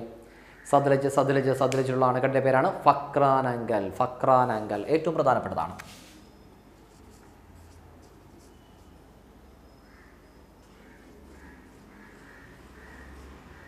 ഫക്രാനങ്കൽ. ഓക്കെ ആണല്ലോ. അപ്പോൾ ഇത്രയും കാര്യങ്ങൾ പ്രത്യേകം ഓർമ്മിക്കുക. ഏറ്റവും കൂടുതലായിട്ട് ഫക്രാനങ്കലാണ് ചോദിക്കാറുള്ളത്, കാരണം ഇന്ത്യയിലെ ഏറ്റവും വലിയ അണക്കെട്ട് നമ്മുടെ ഹിമാചൽ പ്രദേശിലും പഞ്ചാബിലും രണ്ടിടത്തും കൂടി ചെയ്യുന്നു. ഫക്ര നങ്കൽ രണ്ടും രണ്ടാണ്. ഫക്ര ഒന്ന്, നങ്കൽ വേറെ, രണ്ടും രണ്ടെണ്ണക്കെട്ടാണ്. ഒന്ന് പഞ്ചാബിലും ഒന്ന് ഹിമാചൽ പ്രദേശിലുമാണ് സ്ഥിതി ചെയ്യുന്നത്. ബാക്കിയുള്ളതൊക്കെ നോക്കിക്കഴിഞ്ഞാൽ നമ്മുടെ ജമ്മു കാശ്മീരിലാണ് നമ്മുടെ കിഷൻ ഗംഗ ഉറി പവർ പ്രോജക്റ്റിൻ്റെയൊക്കെ ഭാഗങ്ങളെല്ലാം ഉള്ളത്. ബാക്കിയൊക്കെ നമ്മുടെ ഹിമാചൽ പ്രദേശിൻ്റെ ഭാഗത്തും പഞ്ചാബിലൊക്കെ ആയിട്ട് വ്യാപിച്ചു കിടക്കുന്നതാണ്. നമ്മൾ അണക്കെട്ടുകളെ മാത്രമായിട്ട് സെപ്പറേറ്റ് ആയിട്ട് ഒരു ക്ലാസ്സിൽ പഠിക്കും. അന്ന് എല്ലാ അണക്കെട്ടുകളും, അതായത് നമ്മുടെ മഹാനദി, ഹിരാക്കുഡ്, ഇങ്ങനെയൊക്കെയുള്ള എല്ലാ കാര്യങ്ങളും എന്താണ്, ഏറ്റവും നീളം കൂടിയത്, ഉയരം കൂടിയത്, ഏറ്റവും പഴക്കമുള്ളത്, ആർച്ച് ഡാം, ഏറ്റവും വലിയ കോൺക്രീറ്റ് ഡാം, സർദാർ സരോവർ, ഇങ്ങനെയൊക്കെയുള്ള എല്ലാ കാര്യങ്ങളും നമ്മൾ പഠിക്കും. ഏത് നദിയിലാണ്, ഏത് സംസ്ഥാനത്താണ്, എല്ലാം നമ്മൾ കണക്ട് ചെയ്ത് പഠിക്കും. അന്ന് നമുക്കെല്ലാം കൂടെ ഒരുമിച്ച് പറയാം. ഇപ്പോൾ ജസ്റ്റ് എല്ലാം എന്താണെന്നുള്ളത് ഓർമ്മിച്ചിരിക്കുക. അപ്പോൾ ആദ്യത്താണെങ്കിൽ ചലം. ചലത്തിലാണെങ്കിൽ ഏതുണ്ടാവും? കിഷൻ ഗംഗ ഉറി പവർ പ്രോജക്റ്റ്. ഏതുണ്ടാ? കിഷൻ ഗംഗ ഉറി പവർ പ്രോജക്റ്റ്. ഓക്കെ ആണല്ലോ. അടുത്ത് ചിനാബിലാണെങ്കിലോ ദുൽഹസ്തി ബഗ്ലിഹർ. ദുൽഹസ്തി ബഗ്ലിഹർ. രവിയിലോ തേയിൻ ഡാം. തേയിൻ ഡാമിൻ്റെ മറ്റൊരു പേരാണ് ഏതാ? രഞ്ജിത് സാഗർ. തേയിൻ ഡാമിൻ്റെ മറ്റൊരു പേരാണ് ഏതാ? രഞ്ജിത്ത് സാഗർ. അടുത്ത ബിയാസിലാണെങ്കിലോ പോങ്ങണക്കെട്ടിൻ്റെ മറ്റൊരു പേര് മഹാറാണ പ്രതാപ് സാഗർ. പോങ്ങണക്കെട്ടിൻ്റെ മറ്റൊരു പേര് മഹാറാണ പ്രതാപ് സാഗർ. ഇനി അത് കഴിഞ്ഞിട്ട് സത്ലജ്, ഫക്രാനങ്കൽ. സത്ലജിലാണ് ഏതാ? ഫക്രാനങ്കൽ. ക്ലിയർ ആണല്ലോ. അപ്പോൾ ഒന്നുകൂടെ ആദ്യത്തേതാ ചലം നദിയിൽ ഏതൊക്കെയായിരിക്കും? കിഷൻ ഗംഗയും ഉറി പവർ പ്രോജക്റ്റും. കിഷൻ ഗംഗ എന്ന് പറഞ്ഞൊരു പോഷകതയുണ്ട്. കിഷൻ ഗംഗ ഒരു പോഷകതയാണ്. അത് കഴിഞ്ഞിട്ട് ചിനാബിലാണെങ്കിലോ ദുൽഹസ്തിയും ബഗ്ലിഹറും. ദുൽഹസ്തിയും ബഗ്ലിഹറും. അത് കഴിഞ്ഞിട്ട് രവിയിലാണെങ്കിൽ തേയിൻ ഡാം അല്ലെങ്കിൽ മറ്റു പേര് രഞ്ജിത് സാഗർ. ബിയാസിലാണെങ്കിൽ പോങ്ങണക്കെട്ട് അല്ലെങ്കിൽ മഹാറാണ പ്രതാപ് സാഗർ. പോങ്ങണക്കെട്ട് അല്ലെങ്കിൽ മഹാറാണ പ്രതാപ് സാഗർ. എന്നാൽ ലാസ്റ്റത്തത് ഫക്രാനങ്കലാണെങ്കിലോ ഏത് നദിയിലാണ്? സത്ലജ്. ഫക്രാനങ്കൽ സത്ലജിലാണ്. ഓക്കെ. അപ്പോൾ നിങ്ങൾ ഒന്നുകൂടെ നോക്കിയതിന് ശേഷം ഞാൻ ക്വസ്റ്റ്യൻ ചോദിക്കും, നിങ്ങൾ തന്നെ റീകളക്ട് ചെയ്തെടുക്കുക. അപ്പോൾ നമുക്ക് അല്പം ബുദ്ധിമുട്ടുള്ള ഏരിയ ആണെന്ന് അറിയാം. ഇത് ഇത്രയും നമുക്ക് അങ്ങോട്ടും ഇങ്ങോട്ടും മാറിപ്പോകും. പക്ഷേ അത് പഠിച്ച് തന്നെ പോകണം. എക്സാമിന് ചോദിക്കാനൊക്കെ സാധ്യത കൂടുതലുള്ളതാണിത്. പലതവണ ചോദിക്കുന്നതാണ് ഇതൊക്കെ. അപ്പോൾ അതുകൊണ്ട് നിങ്ങൾ കൂടെ പഠിച്ചു വന്നോ. നിങ്ങൾ ആദ്യം ജസ്റ്റ് ഒന്ന് നോക്കി തന്നെ പറഞ്ഞോ, അത് കഴിഞ്ഞിട്ട് നോക്കാതെ പറയേണ്ടി വരും. ചലം നദിയിൽ ഏതൊക്കെയാ? കിഷൻ ഗംഗ ഉറി പവർ പ്രോജക്റ്റ്. ചിനാബിലാണെങ്കിലോ ദുൽഹസ്തി ബഗ്ലിഹർ. രവിയിലാണെങ്കിലോ തേയിൻ ഡാം, മറ്റൊരു പേരാണ് ഏതാ? രഞ്ജിത്ത് സാഗർ. ബിയാസിലാണെങ്കിലോ അത് പോങ്ങണക്കെട്ട് അല്ലെങ്കിൽ മഹാറാണ പ്രതാപ് സാഗർ ഡാം എന്നാണ് അറിയപ്പെടുക. ഓക്കെ. അടുത്തത് സത്ലജ് നദിയെ സ്ഥിതി ചെയ്യുന്നത് ഫക്രാനങ്കൽ. സത്ലജിലാണ് ഏതാ? ഫക്രാനങ്കൽ. ക്ലിയർ ആണല്ലോ. അപ്പോൾ ഇത്രയും അണക്കെട്ടുകൾ ക്ലിയർ ആണല്ലോ. അപ്പോൾ ഇതിനൊന്നും മനസ്സിൽ കാണുക. ഈ പറഞ്ഞ സംഭവങ്ങൾ ഒന്നുകൂടെ ആലോചിക്കണം. ഫക്രാനങ്കൽ എവിടെയാണ്? സത്ലജ്. അപ്പോൾ പോങ്ങണക്കെട്ടോ? ബിയാസ്. ഓക്കെ. തേയിൻ ഡാം അല്ലെങ്കിൽ രഞ്ജിത് സാഗർ ഡാം രവി. ഉറി പവർ പ്രോജക്റ്റ് ചലം. ഓക്കെ. അങ്ങനെയാണെങ്കിൽ ബഗ്ലിഹർ എവിടെയായിരിക്കും? ബഗ്ലിഹർ. ബഗ്ലിഹർ ചിനാബ്. കിഷൻ ഗംഗ ചലം. എന്നാൽ ദുൽഹസ്തി ചിനാബ്. ക്ലിയർ ആണല്ലോ. ഒന്നുകൂടെ ചിനാബിൽ ഏതൊക്കെ ഉണ്ടായിരുന്നു? ബഗ്ലിഹർ, ദുൽഹസ്തി. കിഷൻ ഗംഗയും ഉറി പവർ പ്രോജക്റ്റും ചലം. തേയിൻ ഡാം അല്ലെങ്കിൽ രഞ്ജിത് സാഗർ രവി. അങ്ങനെയാണെങ്കിൽ പോങ്ങണക്കെട്ട് അല്ലെങ്കിൽ മഹാറാണ പ്രതാപ് സാഗർ ബിയാസ്, ഫക്രാനങ്കൽ, സത്ലജ്. ക്ലിയർ ആണല്ലോ ഇത്രയും? അപ്പോൾ നമ്മൾ നദികളിൽ ഏകദേശം എല്ലാം കംപ്ലീറ്റ് ചെയ്തിട്ടുണ്ട്. അതായത് നമ്മൾ സിന്ധു നദിയുടെ കംപ്ലീറ്റ് ചെയ്തിട്ടുണ്ടായിരുന്നു.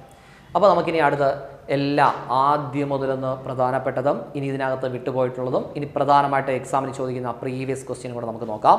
അപ്പോൾ ആദ്യം മുതൽ പ്രീവിയസ് ക്വസ്റ്റ്യൻ ഉൾപ്പെടെ ഏറ്റവും പ്രധാനപ്പെട്ടതും എപ്പോഴും ആവർത്തിക്കുന്ന മേഖലകളെല്ലാം ഒന്നുകൂടെ പറയാം. ശ്രദ്ധിച്ചോളൂ. സിന്ധു നദി ഋഗ്വേദത്തിൽ ഏറ്റവും അധികം പരാമർശിക്കപ്പെടുന്ന നദിയാണ് സിന്ധു. പുണ്യനദി എന്ന് പറയുന്നത് ഗംഗയാണ്. മാറിപ്പോരുത്. പുണ്യനദി എന്നറിയപ്പെടുന്നത് ഗംഗയാണ്. പക്ഷേ ഋഗ്വേദത്തിൽ ഏറ്റവും അധികം പരാമർശിക്കപ്പെടുന്ന നദി ചോദിച്ചു കഴിഞ്ഞാൽ അത് സിന്ധു ആണ്. സിന്ധു ഋഗ്വേദത്തിൽ ഏറ്റവും അധികം പരാമർശിക്കപ്പെടുന്ന നദി സിന്ധു. സിന്ധുവിൻ്റേതായിട്ടുള്ള വാക്കിൻ്റെ അർത്ഥം, സിന്ധു എന്ന വാക്കിൻ്റെ അർത്ഥം സമുദ്രം അല്ലെങ്കിൽ നദി. സിന്ധു എന്ന വാക്കിൻ്റെ അർത്ഥം സമുദ്രം അല്ലെങ്കിൽ നദി. സിന്ധു എന്ന വാക്കിൽ നിന്നാണ് നമ്മൾ ഇന്ന് ഉപയോഗിക്കുന്ന 2 വാക്കുകൾ രൂപപ്പെട്ടെന്ന് പറയപ്പെടുന്നത്. ഒന്നാമത്തത് ഹിന്ദു എന്ന വാക്ക്. അത് നമ്മളിപ്പോൾ റിലീജിയനായിട്ട് പറയുന്ന, മതമായിട്ട് പറയുന്ന വാക്കാണ് ഹിന്ദു. ഇൻഡസ് അല്ലെങ്കിൽ നമ്മുടെ സൈന്ധവ നദി, സിന്ധു തീരം. ഈ സിന്ധുവിൻ്റെ തീരത്തുണ്ടായിരുന്നത് കൊണ്ടാണ് നമ്മൾ ഈ സിന്ധു എന്ന് പറയുന്ന പേരുമായിട്ട് സാമ്യപ്പെട്ട് ഹിന്ദു മതം, സിന്ധു മതം, ഹിന്ദു മതം, അങ്ങനെ ഹിന്ദു എന്ന് പറയുന്ന വാക്ക് രൂപപ്പെട്ടതായി കണക്കാക്കപ്പെടുന്നു. ഇനി ഇതുപോലുള്ള മറ്റൊരു വാക്കുണ്ടായിരുന്നു. നമ്മുടെ സിന്ധുവും ഇതിൽ നിന്നാണ് വന്നതെന്ന് പറയുന്നു ഇന്ത്യ എന്ന വാക്ക്. Indus valley civilisation, Indus, India, അവിടെ നിന്നാണ്, അല്ലെങ്കിൽ നമ്മുടെ സിന്ധു എന്ന വാക്കിൽ നിന്നാണ് ഇന്ത്യ അല്ലെങ്കിൽ ഇന്ത്യക്കാർ, സൈന്ധവദേശം, ഇന്ത്യക്കാർ, സിന്ധു നദിയുടെ തീരത്തുള്ള ആ രീതിയിൽ വരുന്നു എന്ന് പറയപ്പെടുന്നു. അപ്പോൾ സിന്ധു എന്ന വാക്കിൽ നിന്നാണ് ഹിന്ദു, അതുപോലെ തന്നെ ഇന്ത്യ എന്നീ വാക്കുകൾ രൂപപ്പെട്ടെന്ന് പറയുന്നു. സമുദ്രം അല്ലെങ്കിൽ നദി എന്നാണ് ഈ വാക്കിൻ്റെ അർത്ഥം. ഈ സിന്ധു എന്ന അർത്ഥം എന്ന് പറഞ്ഞാൽ സമുദ്രം അല്ലെങ്കിൽ നദി ആണ്. ഓക്കെ. അപ്പോൾ ഈ സിന്ധുവിൻ്റെതായിട്ടുള്ള ഉത്ഭവസ്ഥാനം ടിബറ്റിലെ മാനസ സരോവർ തടാകത്തിലെ ബോഗാർചു ഗ്ലേസിയർ. ഒഴുകുന്ന രാജ്യം ഇന്ത്യ, ചൈന, പാകിസ്ഥാൻ. കേന്ദ്രഭരണ പ്രദേശമോ ലഡാക്ക്. ഏത് പട്ടണം? ലേ പട്ടണം. നേരെ ഏത് പർവ്വത വഴി പാകിസ്ഥാൻ? നംഗ പർവ്വതം. ഏത് പ്രദേശം? ചില്ലാർ. ഏത് സമതലം? അറ്റോക്ക്. ഏറ്റവും വലിയ പട്ടണം ചോദിച്ചാലോ കറാച്ചി. ഏറ്റവും വലിയ അണക്കെട്ട് ചോദിച്ചു കഴിഞ്ഞാലോ ടർബേല. അതായത് സിന്ധുവിന് കുറുകെ നിമിഷിക്കുന്ന ഏറ്റവും വലിയ അണക്കെട്ട് പാകിസ്ഥാനിൽ ടർബേല ഡാം. ഓക്കെ. ഇനി ഏറ്റവും അടുത്ത് പതിക്കുന്ന എവിടെയായിരിക്കും? അറബിക്കടൽ. ക്ലിയർ ആണല്ലോ? ആ ഒരു ഫ്ലോ മനസ്സിലായല്ലോ? ഇനി അടുത്തത് 5 പോഷകനദികൾ: ചലം, ചിനാബ്, രവി, ബിയാസ്, സത്ലജ്. ഇതിൽ സപ്തസിന്ധു എന്ന് പറഞ്ഞാൽ 7 വേണം. അതിപ്പോൾ 5 ആയിട്ടുണ്ട്. ബാക്കി ഏതൊക്കെയായിരിക്കും? ഒന്ന് സിന്ധുവും, പിന്നെ അതുണ്ട് സരസ്വതി. ഇൻഡോ ഓസ്ട്രേലിയൻ ഫലകങ്ങളുടേതായിട്ടുള്ള കൂട്ടിമുട്ടലിൻ്റെ ഫലമായി രൂപപ്പെട്ടതാണ് ഹിമാലയ പർവ്വതം. അങ്ങനെ അപ്രത്യക്ഷമായതാണ് ഏത്? സരസ്വതി നദി. നമ്മുടെ ഭൂമിയിൽ ഫലകചലന സിദ്ധാന്ത പ്രകാരം പണ്ട് കാലത്ത് ഒരേ ഒരു കരഭാഗമേ ഉണ്ടായിരുന്നുള്ളൂ, പാൻജിയ. ഒരേ ഒരു സമുദ്രമേ ഉണ്ടായിരുന്നുള്ളൂ, പന്തലാസ. കുറച്ചു കാലം കഴിഞ്ഞപ്പോൾ ഇത് അങ്ങോട്ടും ഇങ്ങോട്ടും സ്പ്ലിറ്റ് ചെയ്യാൻ തുടങ്ങി. അങ്ങനെ പ്രധാനമായിട്ട് 2 ഭാഗമുണ്ട്. വടക്ക് ഭാഗം ലൗറേഷ്യ, തെക്ക് ഭാഗം ഗോണ്ട്വാന ലാൻഡ്. ഇങ്ങനെയെല്ലാം ഒഴുകി നടന്ന സമയത്ത് 2 ഫലകങ്ങൾ, ഒന്ന് ഇൻഡോ ഓസ്ട്രിയൻ ഫലകം, ഒന്ന് യൂറേഷ്യൻ ഫലകം. ഇത് രണ്ടും കൂടെ തമ്മിൽ കൂട്ടിയിടിക്കുന്നു. ഒന്ന് വന്ന് മറ്റൊന്നിൻ്റെ മുകളിൽ ഇടിച്ചു കയറി 2 കൂടെ കൂട്ടിയിടിച്ചു. അങ്ങനെ ഉണ്ടായ പർവ്വതമാണ് ഹിമാലയ പർവ്വതം. അപ്പോൾ ഹിമാലയ പർവ്വതം രൂപപ്പെടാൻ കാരണമായ ശിലകൾ ചോദിച്ചു കഴിഞ്ഞാൽ, അല്ലെങ്കിൽ ഫലകം ചോദിച്ചാൽ, ഇൻഡോ ഓസ്ട്രേലിയൻ ഫലകവും യൂറേഷ്യൻ ഫലകവും. ഇൻഡോ ഓസ്ട്രേലിയൻ ഫലകവും യൂറേഷ്യൻ ഫലകവും. അപ്പോൾ അങ്ങനെ ഉണ്ടായതാണ് ഹിമാലയം. ആ ഉണ്ടായ സമയത്ത് അപ്രത്യക്ഷമായി പോയതാണ് ഇത്? സരസ്വതി നദി. ക്ലിയർ ആണല്ലോ? അങ്ങനെ ഉണ്ടായപ്പോൾ അപ്രത്യക്ഷമായതാണ് ഇത്? സരസ്വതി നദി. അപ്പോൾ സരസ്വതിയുടേതായിട്ടുള്ള രൂപീകരണത്തിന് നശിക്കുന്നതിന് കാരണമായതാണ് നമ്മുടെ ഹിമാലയ പർവ്വതം. അപ്പോൾ ഹിമാലയ പർവ്വതം രൂപപ്പെടുന്ന ഫലമായി അപ്രത്യക്ഷമായ നദി സരസ്വതി. അങ്ങനെ അപ്രത്യക്ഷമായിട്ട് ഇപ്പോൾ 2 സംസ്ഥാനങ്ങളിലൂടെയാണ് പ്രധാനമായിട്ടുമുള്ളത്.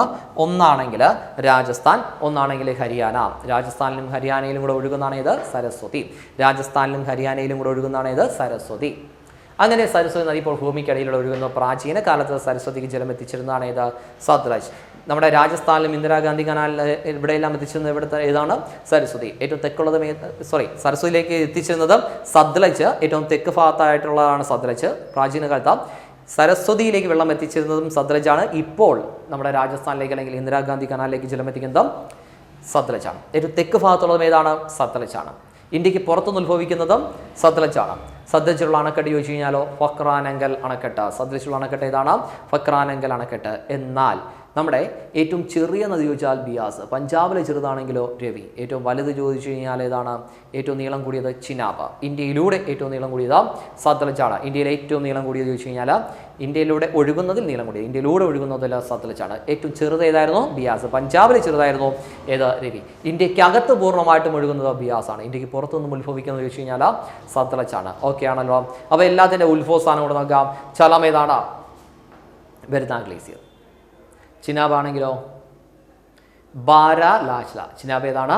ബാരാലാശ്ല. ചിനാബ് ബാരാലാശ്ല. ചിനാബ് കഴിഞ്ഞിട്ട് ഏതാണ്? രവി. രവി ഏതാണ്? കുളു മലനിരകൾ. രവി ആണെങ്കിൽ കുളു മലനിരകൾ. ബിയാസ് ആണെങ്കിലോ ബിയാസ് റോഹ്ടാങ് ചുരം. ബിയാസ് റോഹ്ടാങ് ചുരം. ലാസ്റ്റത്തെ സത്ലജ് ആണെങ്കിൽ രക്ഷസ്ഥൽ തടാകം. ലാസ്റ്റത്തെ സത്ലജ് ആണെങ്കിൽ രക്ഷസ്ഥൽ തടാകം. അപ്പോൾ ഇത്രയും ക്ലിയർ ആണല്ലോ. ഇനി പ്രാചീന നാമങ്ങളോട് നോക്കാം. പ്രാചീന നാമം. ചലത്തിൻ്റെ പ്രാചീന നാമം വിതാസ്ത. എന്നാൽ രണ്ടാമത്തെ ചിനാബാണെങ്കിലോ അസ്കിനി. മൂന്നാമത്തത് രവി. പരിഷ്ണി അല്ലെങ്കിൽ ഐരാവതി. ഓക്കെ. അടുത്ത ബിയാസ്. ബിയാസിൻ്റെത് വിപാസ. മറ്റേത് വിതാസ്ത, ഇത് വിപാസ. സത്ലജ് ആണെങ്കിലോ ശതദ്രോ. സത്ലജ് ആണെങ്കിൽ ശതദ്രോ. ഇത്രയും ക്ലിയർ ആണല്ലോ. ഇനി ഏറ്റവും ലാസ്റ്റായിട്ട് അണക്കെട്ടുകൾ. ചലത്തിലുള്ള അണക്കെട്ടാണ് ഇത് കിഷൻ ഗംഗ ഡാമും ഉറി പവർ പ്രോജക്റ്റും. ചിനാബിലാണെങ്കിലോ ദുൽഹസ്തിയം ബെഗ്ലിഹറം. അത് കഴിഞ്ഞിട്ട് രവിയിലാണെങ്കിലോ തേയിൻ ഡാം അല്ലെങ്കിൽ മറ്റൊരു പേര് രഞ്ജിത് സാഗർ. ബിയാസിലാണെങ്കിൽ പോങ് അണക്കെട്ട് അല്ലെങ്കിൽ മഹാറാണ പ്രതാപ് സാഗർ. എന്നാൽ നമ്മുടെ ലാസ്റ്റ് സത്ലജിലാണെങ്കിൽ ഏതായിരുന്നു? ഫക്രാനങ്കൽ. ഫക്രാനങ്കൽ എവിടെയാണ്? സത്ലജിലാണ് സ്ഥിതി ചെയ്യുന്നത്. അപ്പോൾ ഇത്രയും ക്ലിയർ ആയല്ലോ. അപ്പോൾ എല്ലാത്തിൻ്റെയും പോഷകതി പഠിച്ചു, അണക്കെട്ടുകൾ പഠിച്ചു, ഉത്ഭവസ്ഥാനം പഠിച്ചു. ഇനി അതിൻ്റെ പ്രത്യേകതയോടെ ചലത്തിലാണെങ്കിൽ ഒന്ന് ഹൈഡാസ്പസ് യുദ്ധം. BC 326 അലക്സാണ്ടർ പോറസും തമ്മിൽ ഏറ്റുമുട്ടി. പോറസിൻ്റെ മറ്റു പേരാണ് ഏതാ? പുരുഷോത്തമൻ. ഹൈഡാസ്പസ് യുദ്ധം അല്ലെങ്കിൽ ഹിഡാപ്പസ് യുദ്ധം ചല നദിക്കരയിൽ ഏറ്റുമുട്ടി. ഉള തടാകത്തിൽ ഒഴുകുന്നതാണ് ഏത്? ചലം. രണ്ടാമത്തെ ചിനാബ്. ചന്ദ്രഭാഗ നദികൾ കൂടിച്ചേർന്നുണ്ടായതാണ് ഏത്? ചിനാബ്. രവി. ലാഹോറിൻ്റെ നദി എന്നറിയപ്പെടുന്നതാണ് ഏത്? രവി. ഇനി അടുത്ത പഞ്ചാബിലെ ചെറുതും രവിയായിരുന്നു. ജഹാംഗീറിൻ്റെയും നൂർജഹാൻ്റെയും ശവകുടീരം സ്ഥിതി ചെയ്യുന്നതും രവിയുടെ തീരത്താണ് ചെയ്യുന്നത്. ഹാരപ്പൻ സംസ്കാരം രവി. അപ്പോൾ മോഹൻജദാരോ എവിടെയായിരുന്നു? സിന്ധുവിൻ്റെ തീരത്ത്. മോഹൻജദാരോ സിന്ധുവിൻ്റെ തീരത്ത്. ഇനി പൂർണ്ണമായിട്ടും ഇന്ത്യയിൽ ഒഴുകുന്നത്, അതുകൊണ്ട് തന്നെ സത്ലജിൽ ചെന്ന് പതിച്ചതാണ് ഏത്? ബിയാസ്. ഓക്കെ. അപ്പോൾ ഏകദേശം എല്ലാത്തിൻ്റെതുമായിട്ടുണ്ടല്ലോ. ഇനി അടുത്ത സിന്ധു നദി ജലകരാർ ഒപ്പുവെച്ച വർഷം 1960 സെപ്റ്റംബർ 19. സ്ഥലം കറാച്ചി. മധ്യസ്ഥ വെച്ചത് ലോക ബാങ്ക്. ഈ കരാർ പ്രകാരം ഇന്ത്യക്ക് ലഭ്യമായ നദികൾ രവി, ബിയാസ്, സത്ലജ്. പാകിസ്ഥാന് സിന്ധു, ചലം, ചിനാബ്. ഒപ്പിടാൻ പോയത് ആരൊക്കെയാണ്? ഇന്ത്യയുടെ ഭാഗത്തുനിന്ന് ജവഹർലാൽ നെഹ്റു, പാകിസ്ഥാൻ്റെ ഭാഗത്ത് അയൂബ് ഖാൻ. ജവഹർലാൽ നെഹ്റു ഇന്ത്യ ഭാഗത്തും, മറ്റേതാണെങ്കിൽ അയൂബ് ഖാൻ. ക്ലിയർ ആണല്ലോ. ഇനി ഏറ്റവും ലാസ്റ്റ് ആയിട്ടുള്ള സംഭവം ഇത്രയേ ഉള്ളൂ. പോഷക നദികൾ ചലം, ചിനാബ്, രവി, ബിയാസ്, സത്ലജ്. അതിൻ്റെ പ്രത്യേകത പഠിച്ചു. ഉത്ഭവസ്ഥാനം, അണക്കെട്ടുകൾ, പ്രധാനപ്പെട്ട എല്ലാ സവിശേഷതകളും നമ്മൾ പഠിച്ചിരിക്കുന്നു. ഇനി ഇതിൻ്റെ ഒരു ഫ്ലോയിൽ നിങ്ങൾ ഹിമാലയ നദിയായിട്ടുള്ള സിന്ധുവിനെ കുറിച്ച് സവിശേഷതകളോടെ പറഞ്ഞോളൂ. ഒന്ന്, ഹിമാലയ നദികളിൽ ഏറ്റവും നീളം കൂടിയത്, ഹിമാലയ നദികളിൽ പടിഞ്ഞാറോട്ടൊഴുകുന്നത്, ഹിമാലയ നദികളിൽ അറബിക്കടലിൽ പതിക്കുന്നത്.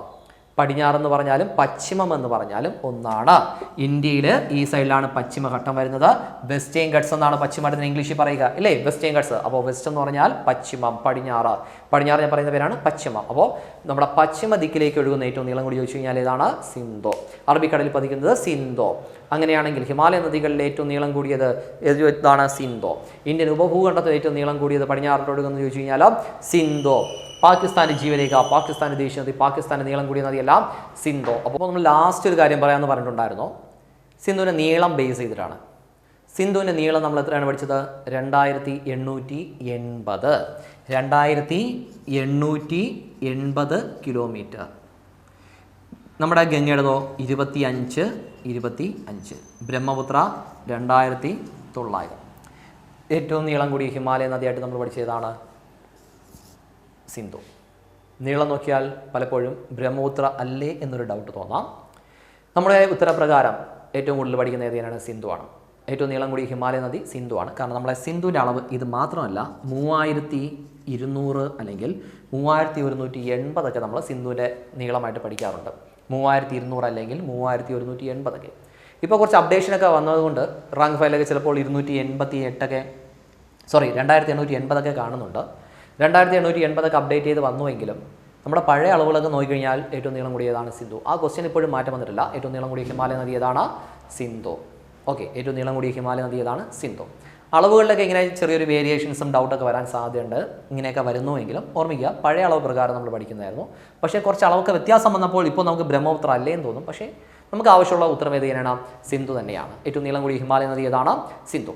ഓക്കെ, അപ്പോൾ നമ്മൾ സിന്ധുവിൻ്റെത് കംപ്ലീറ്റ് ചെയ്തിട്ടുണ്ടായിരുന്നു. ഇനി മറ്റൊരു ക്ലാസ്സിൽ മറ്റൊരു നദിയുമായിട്ട് നമുക്ക് വീണ്ടും കാണാം.